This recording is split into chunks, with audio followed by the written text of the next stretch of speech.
Good day to all of you. I hope everyone's doing well as we get closer to the end of the year, which is, I don't know, in a strange way, the first part of the year went so quickly. And now seems to be going a little slower, but I know it's going to catch up. At least that's just the way I feel the last couple of days anyway. Um, what I'd like to talk today about is something called displacement activity, which sounds deep, I guess you might say it, or something that you may never have heard of it before. But this is something that happens to all of us because it's actually, in a sense, a biological kind of reaction because pretty much every creature, well, I don't know that every creature does it, but I'm going to assume that every creature that's got the ability to do anything, I don't know, maybe amoebas don't, but that's beside the point. Maybe they do. Who knows? I don't know. Anyway, displacement activity, if you've ever been, in a sense, in a situation that might be referred to as fight or flight, if you may have heard somebody, maybe you've been in that situation in which there's something going on and part of you wants to flee and the other part wants to stand there and fight. And instead of doing either, you just sort of freeze and don't do either. And you just kind of like get almost catatonic, so to speak. In a sense, that's displacement activity. You've got something that you want to do and you don't want to do, and you've got two conflicting emotions about how this whole thing is going to work out. So essentially what you do is nothing. This is kind of like what you've probably been in before, in which you've had two things that you've needed to do that maybe, especially now that we're coming up to the holidays, maybe there's two things that you need, or three or four maybe perhaps, that you need to do for the holidays, and you end up doing none of them, and you end up going on Netflix or you end up going on social media for 45 minutes and not doing anything. And you're going to turn around and say you're procrastinating, you're feeling bad, or you're stupid or some such thing like that. No, maybe not. Maybe you are procrastinating, and maybe you are doing that something deliberately. But I'd like you to look at the idea that maybe perhaps what happens is that you're doing is what's referred to as this displacement activity, in which what you're doing is engaging in a third behavior instead of doing one of the two things that you are thinking about doing. Usually what's behind this is fear. So let me just say, for example, that maybe one of you want to start writing a book, or you want to volunteer to go out for a play and be on the stage or something like that, but you're scared of getting up in front of people, or scared of trying out. Maybe you want to get up on stage and do something, or maybe you're in a class and you want to say something, but you're scared about saying anything, so you don't, and you sort of sit there and panic. So you're in a situation in which you've got something you want to do, but on the equal side, you don't want to do it, or you're thinking of something about what could go wrong and everything else like that. And there's the key: what could go wrong? So what's happening is your fear is kicking in, and you're saying, well, let's go back. If you want to write a book, you're saying, oh, nobody's going to read it. It's going to be a stupid book. It's going to be the bottom of the barrel. Nobody's ever going to read it. It's the worst thing in the world ever. So you're thinking in terms of everything that could go wrong with it. If you want to raise your hand and say something in class and you're thinking, oh, everybody's going to laugh at me, nobody's going to think it's worth commenting, and they're just going to make fun of me. And you're thinking of all the things that could go wrong with whatever it is you're going to do. For some reason, this literally just came into my head, and I haven't thought about this in years. I was remembering a friend telling me once that her daughter, my age friend, and her daughter might have been like, I don't know, 40 at the time, went out and wanted to buy a sweater for Christmas or some such thing like that. And her daughter, in other words, my friend's granddaughter, looked at her and said, Mom, you're not a teenager anymore. So the daughter did not buy the sweater because she was afraid of looking, silly in her daughter's eyes. She probably would have looked fine to the friends, but not to the teenagers. So what she was doing, and this I should have put names on it, but I think you get the idea of what I'm talking about. So what the mother was doing was essentially giving in to her fear that she was going to look funny or odd or strange to teenagers. She wasn't thinking in terms of what she was going to look like to her own friends. Her own friends probably wouldn't have thought anything about it. So you see where I'm coming from? So you get into something that you want. You want to go out because you like, in this case, you might have liked the sweater, but you're afraid that you're going to look silly to a 15-year-old, and so you don't do it. You might want to volunteer an idea at work, but you're afraid that it's going to look silly, and so you don't bother to do it. Or what's more likely to happen is you want to volunteer an idea at work, but you sort of diddle-daddle around and you don't do anything until it becomes too late to do it.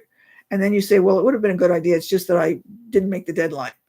So you're engaging in, yes, it could be called procrastination, but you're also engaged in a displacement theory, because what's stopping you is the fear of what somebody else is going to think, or the fear that what you're thinking is going to be the end result. People are going to laugh at me, or it's going to be stupid, or if I buy this, I'm going to waste money. It's not going to be good. Another thought is maybe you want to go out someplace different for a meal, a dinner, and you've heard about 2 or 3 different places, and you say, okay, this time I'm going to go out, I'm going to try something new. And then you dally around and you dither about it, and you end up going to the same old place you always go, because you're afraid that, oh, I'm going to waste money, or I'm not going to like it, or this, that, or the other, and it's going to be crowded and it's going to be miserable. So instead of actually just going and doing it, you go back to the same place you've always been. Okay? So that's displacement activity. And this happens in the animal kingdom. It's not just humans. So if you've ever seen some animals in which they're in a situation, maybe you've seen, the examples I've seen mostly they're talking about monkeys, chimpanzees, in which they get put into a situation in which they've got to fight or flee. Instead, they sort of like sit down and start grooming themselves. So, they're trying to look inconspicuous. It's like, who, me? I'm not, I'm just sitting here cleaning myself, and trying to look as if they don't have anything to do with whatever's going on, because they're trying to stay unobtrusive so nobody will notice them and the whole thing will dissipate. Okay? So, and you may have seen that in cats or dogs or other animals. They do the same thing. So it's not just the psychological aspect of humans. This is a biological issue that's related to, pretty much, as I said earlier, probably, as far as I can tell, any living creature. So don't come down on yourself because you're engaged in this. It's just your brain is kicking in because it senses fear, and that's what your brain is supposed to do, keep you safe.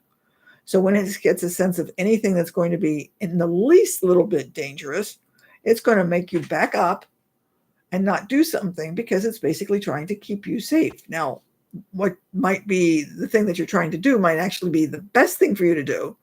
But if your brain doesn't see it that way, it's going to keep you from doing it. Okay? Does this make sense? So, what can you do? Let's go back to, you're going out and trying to figure out a new restaurant or something like that. So when you're getting to the point of sitting there and saying, go ahead and decide ahead of time. Okay, I don't know, put some names on a card and draw a card, make it a random sample, but decide ahead of time that, okay, this may end up being a waste of money. This may end up being a waste of time. The food may be lousy. I may hate it, but at least I'm going to know. I'm going to try something. I'm going to go out and do something different. So you make up the decision ahead of time, and acknowledge that, yes, something could go wrong. The food may be lousy. You may hate the place, but at least then you know. So if you know that the food is going to be lousy, you'll never go back there again. Instead of just not knowing and wondering, because maybe the food may be good, but not for you. For example, maybe it's too spicy, or maybe it's not spicy enough. Or maybe it's got something in it that you can't eat. So if you're, say, a vegetarian and all I've got is meat, you'll know not to go there again. So it's just a discovery aspect of it. So make a decision ahead of time that you're going to be willing to accept whatever the consequences are, because what you're going to do is just find out a piece of information that you can use for the future. Now, if it's something like, say, writing the book or doing an assignment, or you're going to try and write a letter to the editor, or so, not that anybody writes letters to the editor much anymore in the newspapers, but you're going to just sit down and do something. So you could say something like, okay, I'm going to set the kitchen timer for 15 minutes, and I'm just going to sit down and write and see what happens. And then I'll think about later what I'm going to do with this. I don't have to do anything with it now. I'm just going to write.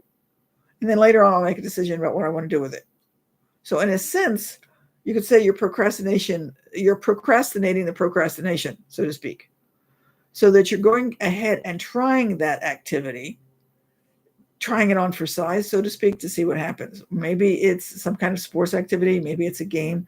Say you're going to do it for just a little while, and if you don't like it, you'll leave. Make those arrangements ahead of time. Make that decision ahead of time, if you can do it. Or just if you can't do it, it's like, okay, I'm going to decide I'm going to go, and I may be stuck here for 4 hours, but at least then I will have done it, and I will have it passed in the future. And then in the future, you can say, well, I've been there once. I don't like it. I don't want to go again, which is going to be a very different response than when somebody says, you've never been there. How do you know you don't like it? And you say, I've been there once. I don't like it. So it gives you a response to it. So just give yourself a chance to allow yourself to make a decision and be unhappy or be miserable, and acknowledge the fact that that just gives you a piece of information so you know for the future not to do it again. It's not really going to do anything drastic to you. It's just giving you another piece of information. Plus, you also develop that bit of you that tries new things, which makes it easier for you to try new things again because you've learned that you actually will live. Nothing's going to come down and the roof's not going to cave in just because you made a decision to try writing a book or something for 15 minutes. Does this make sense? I hope so. Maybe you know somebody who does this all the time and you want to share it with them. Please feel free to do so. Let me know what you think about it. If you've got any questions, contact me and ask me your question, and we'll see what we can come up with as far as an answer. Maybe I'll either send you an answer back or give it to you on another response in the future sometime. But I hope this was helpful and explained, again, displacement activity. So you can go look it up on the web if you want to and verify that, yeah, in fact, I do know what I'm talking about. Okay, I hope this was helpful, and we will chat with you later. Bye.